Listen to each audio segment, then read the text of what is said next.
Hey everybody, welcome! It's time for Atomic Radio Hour, the post-nuclear podcast. I am your host, Vince. How are you? Welcome to the show. You look fantastic as usual. Have an episode planned for you today. A lot of things to talk about and whatnot. My watch is going off for some reason. How are you? The little Pip-Boy on my wrist? That thingle-thangle, that jingle-jangle, ringle-wrangle, everyone is left. After that little remark, everyone's gone. Welcome to the show. Before we even get started, I have to give a big shout out to the Ghoulman Entertainment Patreon. If you like the show, check it out. I also have to thank Marcus, who's in the chat tonight. Welcome to the show, my good man. Welcome. I have a question for you guys. Before I even ask that, if you like the show, subscribe, like, do all the things, check out the stuff, follow me on everything that is below, whatever. Apparently, this grows your engagement, so check out the descriptions. And let me know what you have to say. I love you. Okay, so we're at a weird point in time right now where I'm enjoying video games again. It's weird and it's scary and it's strange. I've been playing Hitman, World of Assassination, all three of them together, and I've been really enjoying it, but I crave the Wasteland once more. So I've been playing that, and then I've also been playing the Arkham series. There was a huge sale on the Arkham series on Xbox, so I got them all, because I can't just pop in my copy of Arkham City for some reason. But whatever, I got all these games, right? And I've been playing that, Hitman, Arkham. I actually just downloaded Marvel Rivals, which I'm really excited to go play because I've actually been reading Amazing Spider-Man in its continuity right now, and right now it's really cool. Doctor Doom has Doctor Strange's powers for some reason, and he just Doom is like, here is Strange's powers for you, Spider-Man, and it's pretty dope. But I'm excited to go play these things. I love Super Mario Wonder, and Pikmin 4 is a blast of a game, right? So I'm enjoying these things, and I go to work the other day, and this guy that I work with is asking me about how I feel about sci-fi, and how I'm kind of I like it, but I'm not one for hard sci-fi, but technically Batman is like sci-fi, and so is Spider-Man in a way. So I like it, but I don't, but pretty much everything is science fiction. So I'm not a spacey sci-fi guy, but whatever. And we started talking about Stalker, and it's a game that I've never played. I streamed it, but it's so incredibly hard to run on my PC, and it's 20 years old and janky as hell. So I didn't really know what I was doing. I didn't really have an understanding of what I was playing, but it's on Xbox and it runs phenomenally. And it's all three of the original, the DLC packs. I don't know if they were full games or DLC packs of Stalker. Then we started talking about the book, Roadside Picnic, that it's based on, and the movie called Stalker that it's based on, and we're talking about all of this, and I want to really try Atomic Heart, or Atomic Hearts, I'm not sure how it's pronounced, but I want to try these things. And it made me wonder, what other Fallout-esque games are there? I don't necessarily need to play a Fallout game because it's a post-nuclear whatever. I want a post-apocalyptic survival game. That's kind of what I love, and there's one coming out that I can't remember the name of, that it's in rural England or rural Scotland or rural Ireland, that area of the world. And you've been waiting for the military to come help for years. That looks really interesting. But what else is there? Survival, I guess military-esque sim, but not really military sim, but a survival horror that I can walk around and scavenge. That's what I want to play. Honestly, that's just what I want to play. I want to play a survival game that I'm in an apocalyptic setting. Maybe I fight a man, a woman even, something. Just something where I can walk around and fulfill that fantasy of being a lone wanderer. Maybe there's a dog. I've played Mad Max. It's fine. It's kind of a collectathon. It's actually kind of a pain in the ass because the achievements are done in 3s and 2s. So I just have an odd number of achievement score right now, and it really is upsetting to me.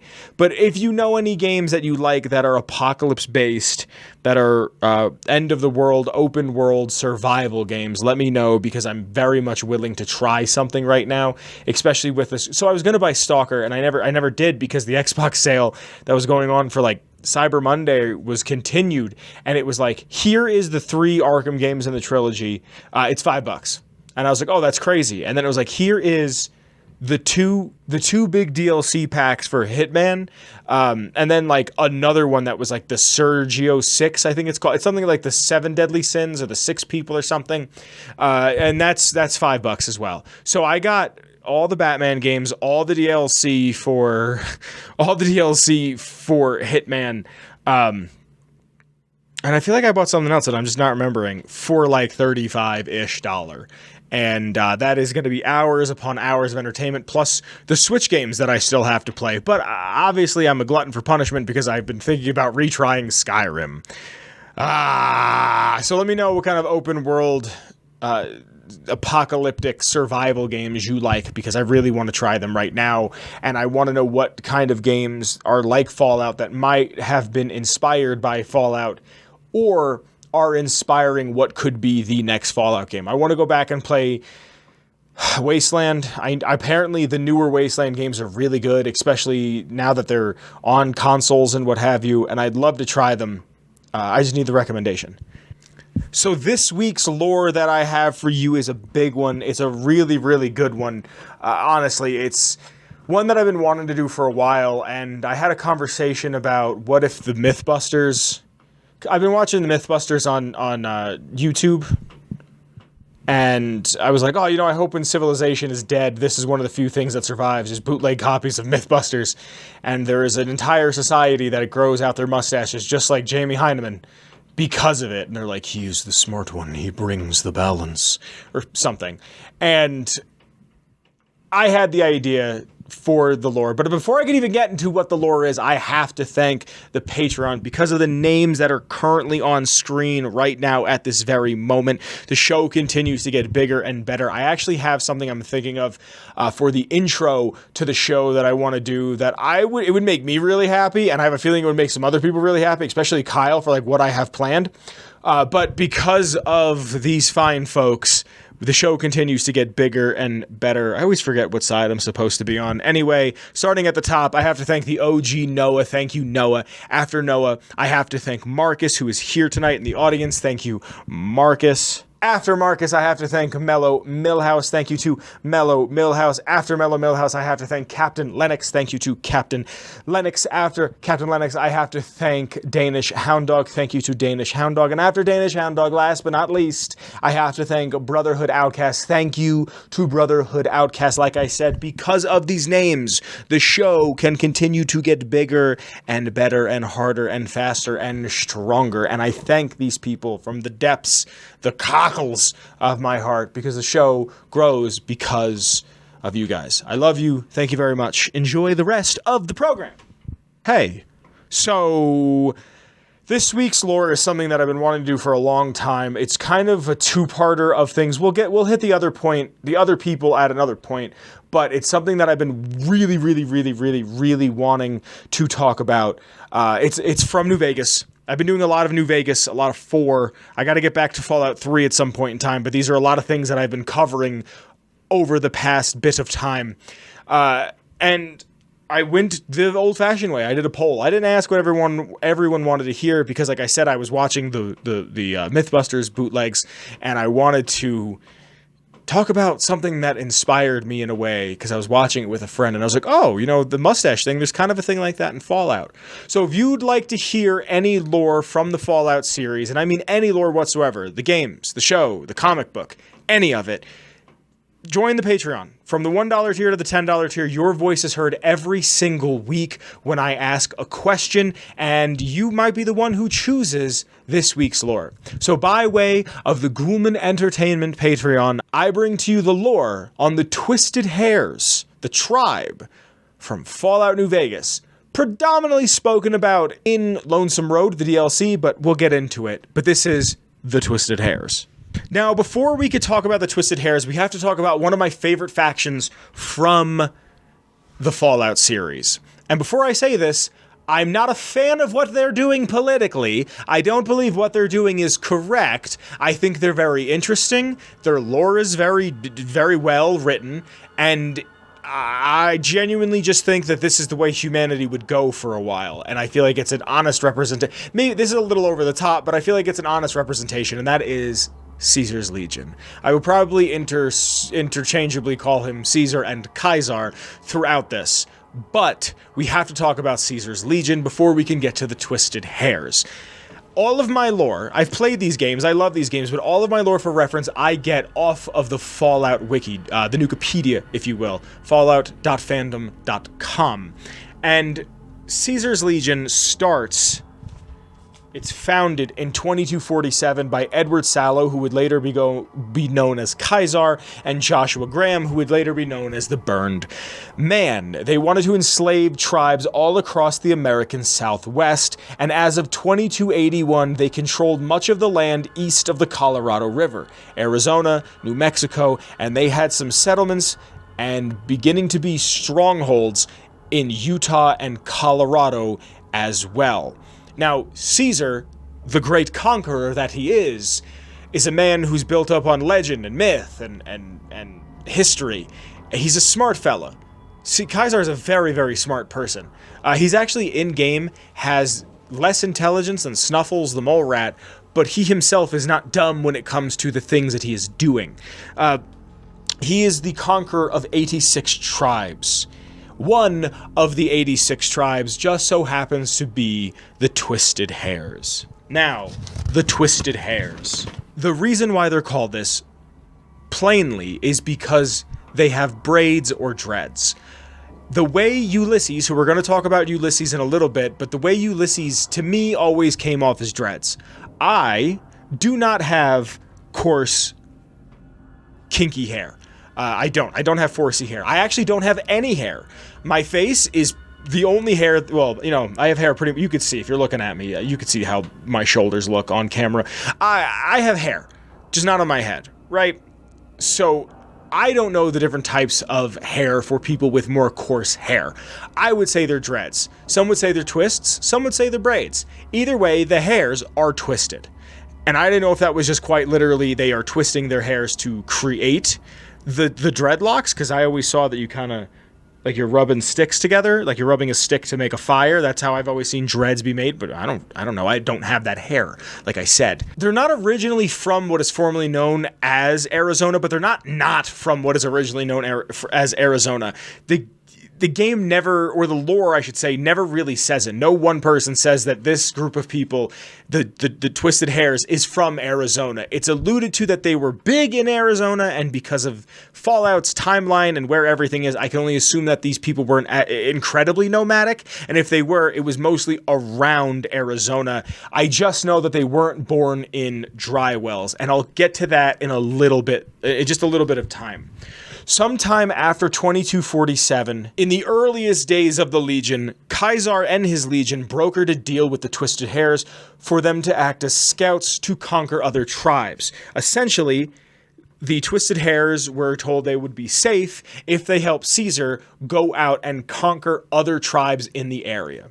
Right? So these other tribes had to go out and pretty much make sure that they understood the routes and the patterns that they would partake in. And then Caesar would come in, take over, and his big thing was he would destroy most of the people, throw most of them into slavery, and if you wanted to assimilate, you could become part of Kaisar's army, his legion, but you had to forget everything about your culture, and you were now Legion. You were not a separate tribe, you were Legion. One day, Kaisar and Vulpes and Culta meet the Twisted Hares at dry wells and betray them. They were enslaved, their identities erased, and if they objected, they were crucified along Interstate 40. This is where I know that they're not from dry wells, because in-game, the courier can ask Ulysses if dry wells is where he was born. That's where he's from. And Ulysses says quite the opposite. That's where my tribe died. So if that is Arizona, we know that they are from Arizona, but we don't exactly know where in Arizona, but does it really matter at this point in time? Now, we have to talk about Ulysses a bit. And Ulysses is a character who... It's him and Joshua Graham. Those are probably the two best characters from New Vegas. Joshua Graham and Ulysses. And Ulysses, being a Twisted Hare tribesman, he's one of the only ones that is remaining that still has his hair in that way. Based on his hair alone, which I don't believe you can give to your character in-game, he's one of the last twisted hairs to be alive. He still kind of carries the flag for the twisted hairs. He would become one of Caesar's Fumentari, and he got to either keep his hair or grow it back. And I could see him being allowed to keep it, because there is even Aurelius of Phoenix, and I don't know everything about Aurelius, but he is from Phoenix, Arizona, that area, and was allowed to keep a part of his past in his name. Aurelius of Phoenix. So some of that is there. I could see Caesar maybe giving Ulysses just that small thing. You give him an inch, and then he thinks that he owns the world, and maybe that's what Ulysses was given. Ulysses would then be sent by Caesar to organize, so they unionized the Whitelegs.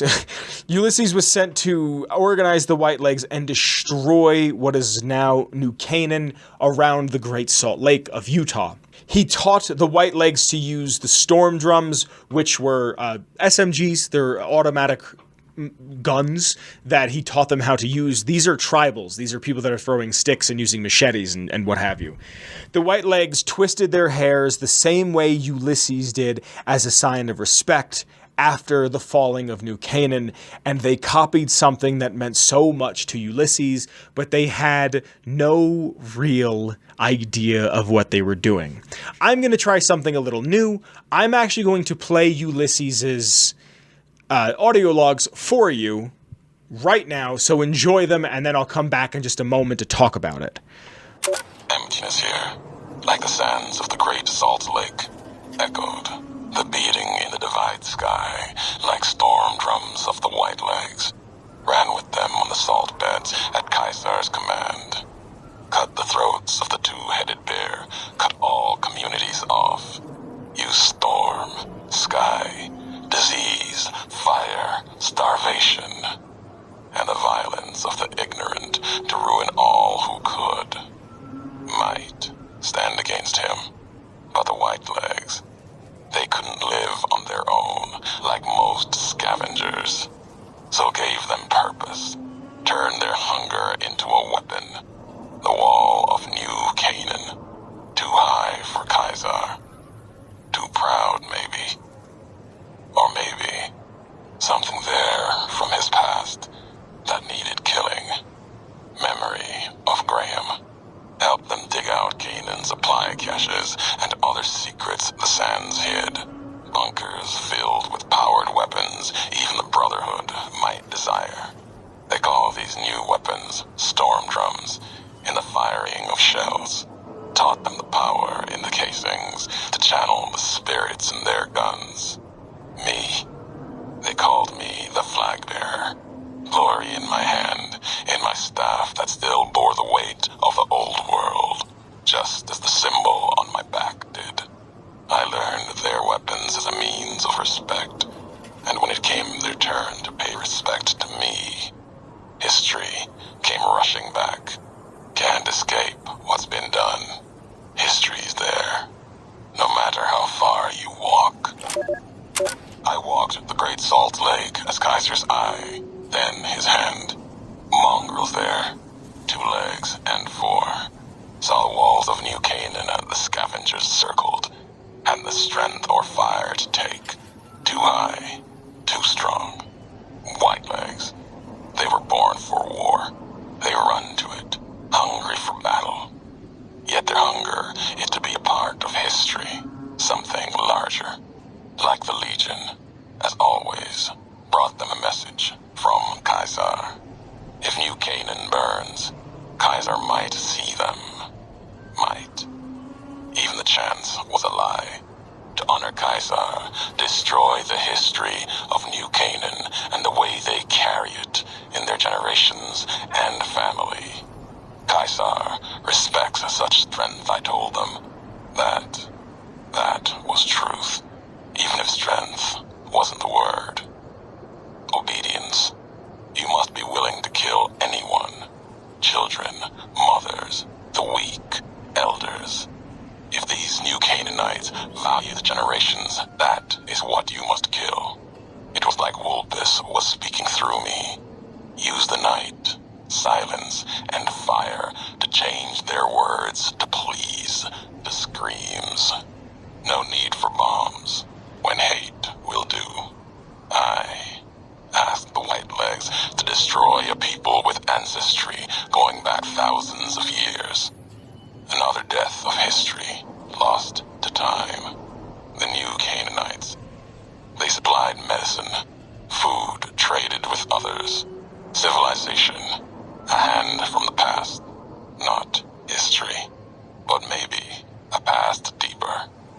Farther than that, to a place where this God really exists. If so, his handiwork and people belong elsewhere, not in this place. Another symbol like bear and bull with no meaning in the present. The white legs, meant to show respect, bribed me for Kaiser's favor, echoing mannerisms and words, showed them tech caches, taught them the workings of chamber and powder, spoke of Kaiser's pride in those that used such things. Lies. And then they tried to honor me, not the Legion. They brought me before the campfire one night, showed me how they changed themselves, how they wore their hair now. It was like my entire dead tribe in the firelight, teeth grinning red in the dark, eager corpses, blood-covered ghosts. They had taken my braids, the way of the twisted hairs, as if it showed they were like me, of me, while every knot in their braids spoke of raping, violence, and ignorance of what the knots meant. They thought to show respect, defiled it, lost myself in trying to read the braids they wove. When I remembered, they had put no meaning in it. They had no history of what it meant. They didn't even know the insult in the twists, knots. And the dry wells came rushing back. The white legs circled like that. It was like looking at the dead of my tribe, reborn as ghosts, hateful, hungry, bowing to Caesar. Another history, gone, carried by me alone. Isn't that fantastic? Isn't that storytelling amazing? I love that. So the twisted hairs themselves weren't just, it wasn't just, you know, I have this as a reflection of my tribe, of my people. It was also pseudo-religious. It also had some sort of a hankering in who these people were, not just culturally, but socially. And it kind of reminds me of the way the Amish are. The Amish grow their beards out, or they let their mustaches connect to their beards, or I apologize completely. They don't have mustaches. They let their sideburns connect to their beard when they're married, which is something small, but it reminded me of that. Just something where it's like, oh, hey, this is something about my hair that tells you about me and my people, and I'm proud of it. Also, I couldn't access it for some reason. I don't know if the Twitter went down, but according to Chris Avallone's Twitter, one of the writers of New Vegas, the braids also signified marriage, profession, and how many people they might have killed. Also, it was done for survival tactics. In New Vegas, in Honest Hearts, you could find the snake bite tourniquet, and that is essentially, if I read it correctly, good. I wanted the book on the floor. It's essentially the rubber bands that they would use to twist the braids. You would take the rubber bands out and put that on your arm if you got bitten by something poisonous or a bark scorpion, you got stung, and that would stop the poison from moving, and they could treat it and they can do something. So it was multifaceted. It meant multiple things to multiple people. Hair is such an important aspect in so many people's cultures, and I'm so happy to see it show up again here, even though it's in fiction. It's just so interesting to me, especially the way the white legs are just like, we want to honor the person who showed us how to be better conquerors, and they did it out of it's like, you know, if you see somebody who's really into a certain culture of people and they're trying to act that certain way, but they're doing it disrespectfully just because it's like they want to honor it, but it's like, what are you doing? What are you doing, pal? What is going on over here? I could tell you're in a good spot, but it kind of comes off a little racist. So this is a thing that I wanted to read directly off the Fallout wiki quick. It's about Van Buren and how the Twisted Hairs would have shown up in Van Buren. The canceled Fallout 3 by Black Isle Studios, the Twisted Hairs also appeared in one of the story variants, where similar to the canonical history, they were also put to the sword by the Legion. The only survivor of the massacre was the future tribal goddess Hectic. She would establish a female tribe and religious organization named the Daughters of Hectic, and a subordinate male tribe member named Hounds of Hectic, comprised of former members of the Vipers, the gang, the Raider gang. Hectic would be the male counterpart to Kaisar, desiring nothing more than to wipe out Kaisar's agents in the area. Her plan was simple. When the tribes were weak enough, her hounds would sweep upon them and annihilate them from the face of the earth. She was determined that she would come to pass with Kaisar and his legion. So this is something that's like ingrained into the, and that's what I love about New Vegas, is they took so much stuff that could have been in the game and wasn't. Like, Graham is in Van Buren, and we just don't really have a ton. There's some stuff about him, but it's like we don't have everything about who he could have been because of it. Also, the Twisted Hairs are originally meant to be in Van Buren, but they were also going to make an appearance in Fallout Brotherhood of Steel 2, and they were led by a warrior named Harpy. Ulysses himself was planned to be a companion originally. I have the collector's edition of New Vegas, and he does have a card, even though he doesn't show up until the DLC. So he was supposed to be a Legion-friendly, a Legion-leaning companion that you could have been with, who would have been like, yes. I guess the antithesis to Boone, really. But he was supposed to be someone that you could have been friendly with and learn from and learn more about his people and Kaisar. And I really hope you enjoyed that, because I really enjoyed that. That has been the lore for this week on the Twisted Hairs from Fallout, New Vegas' DLC, Lonesome Road. So this is probably going to come out. Welcome to segment 3, everybody. This is probably going to come out right before Christmas. Kyle and I just spoke to Kyle like moments before I started recording. We will be doing our end of the year thing that we usually do. But Christmas, I don't really have anything planned. And it got me thinking, I don't think I'm going to be going home this year for Christmas, because I went to Japan for almost a month. And what's your Christmas tradition? For me, being Italian, it's mostly fish, but I live in a landlocked state, so I'm not going to be buying fish. And I'm very curious to know what other people do. For me, it's Christmas Eve. And Marcus, if you want to chime in with what you guys do around the holidays, it was fish. You're not supposed to eat meat, and as we got older, the opportunity to open presents at midnight came up, but I was never one for that. I want to do it in the morning, because then it's like I open everything, I'll go install everything, and then I'll just sit in my room and play video games for the rest of the day. And I'm going to have some friends over. I'm going to have another, like a little get-together that I usually have with my friends when they come over. I'm probably going to make sauce. I'm probably going to make pasta. I might make it fresh. I'm not sure. I might buy a box and make some fresh just so I have extra. I'm probably going to buy shrimp, because you could buy shrimp frozen, and that seems to be okay. You know, that type of stuff. I'm probably going to get a bunch of like cured meats and cheeses and have a nice spread, and 4, 5, 6, 7, 8, 9, 10, 11, 12 loaves of Italian bread. Just, I'm going to make it feel like how growing up, like a really truncated version of growing up, Christmas Eve felt to me. But on Christmas Day, I really want to get Chinese food and go see a movie. I've always wanted to be able to just go get Chinese food and then just see like what's in the theater and not care what's there, but just go see something. I was talking to somebody from back home about wanting to do this, and they were like, is there any Jewish neighborhoods? And I was like, no, I don't think there's a synagogue anywhere close to me. I'm going to look it up. I want to see if there is, because if there is, I'm going to see if there's a Chinese place around there that might be open. But I really just want to get, like, I want to do that next year for Thanksgiving, is just get Chinese food. Just be like, all right, cool. Here's the, you know, the Americanized Chinese food all around the table. Have some people over and just be like, we're not cooking. Turkey's overrated anyway.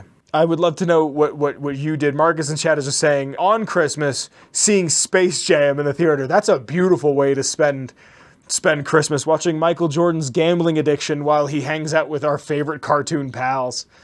Let me know what you do for Christmas in the comments below, or the holidays, or Hanukkah, Kwanzaa, whatever you celebrate, Festivus, anything, you let me know. I think Hanukkah starts like on Christmas this year, I think, and Kwanzaa is always the day after. Anyway, You might see me one more time before Christmas. I might actually record an episode on Christmas. I'm not sure. I gotta see. So come hang out if you want. I gotta see what's going on that day. I love you. I'll be seeing you all very, very soon. If you like the intro music, it's by the one and only Shane Ivers. It's called Feather Duster, and you get all of his free music at silvermansounds.com/free music. And you can also follow me on Twitter, the show on Twitter, and Kyle on Twitter. I'm not quite sure what's going on with Twitter still. We're going to call it Twitter forever. I'm not calling it by its other name. As long as Elon is dead naming his kid, I will dead name his funny website. There's the Redbubble. Someone actually just recently purchased something off of the Redbubble. Go ahead, check it out. I'm just happy that somebody enjoys the show and got something in that way. Jeez, I feel like I'm forgetting something. Check out the Discord. I love you. I'll be seeing you all soon. Happy holidays. Stay safe. Stay warm. I love you. Be safe. Bye.